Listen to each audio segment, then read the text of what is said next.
Se vocês estão acompanhando e achando estranho que o presidente do IBGE anunciou nova diretoria de pesquisa após crise que se estende desde setembro do ano passado, quero dizer a vocês que isso não é a primeira vez que acontece e eu vou mostrar aqui para vocês o histórico de Postman.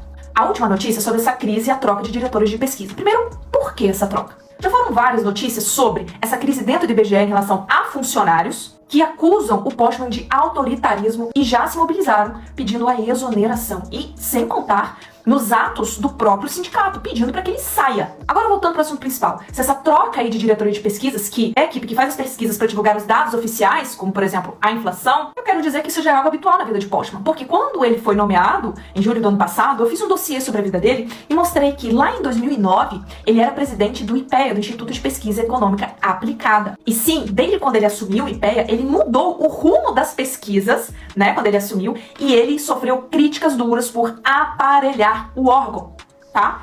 Outra, lá no IPEA ele mudou o comando de 5 das 6 diretorias da área de macroeconomia.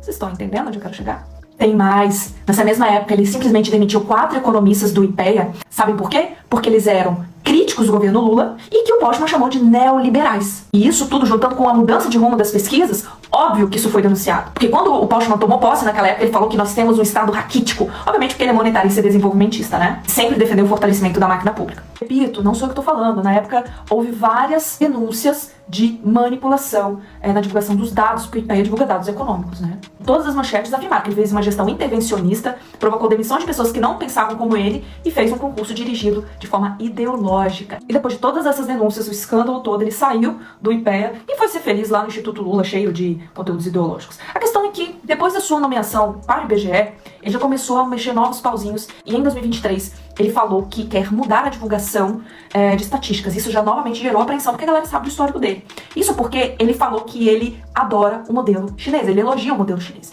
E ele foi pra China ficar lá 8 dias, se reuniu com o presidente do Instituto de Estatística lá, e obviamente quer copiar os modelos. Sim. E aí, pessoal, não precisa aqui comentar o que é o modelo de dados econômicos da China. Cheio de manipulações, deixando de divulgar dados de desemprego, restringindo dados sobre economia. Não precisa entrar em detalhes para vocês entenderem do que se trata. E aí, no fevereiro de 2024, ele novamente falou que quer mudar a comunicação e centralizar a análise de dados do governo. Depois ele falou também que quer atualizar a metodologia do PIB para capturar transformações. Isso sem contar do episódio do Mapa Mundi, né? Que ele achou que estaria fazendo um feito histórico e fez um mapa totalmente errado. Pois é, esse é o resumo do histórico do atual presidente do IBGE do nosso país. Que quando é criticado, diz que é inadmissível os seus dados do IBGE serem questionados. E aí, vocês ainda confiam em qualquer dado que sai do IBGE?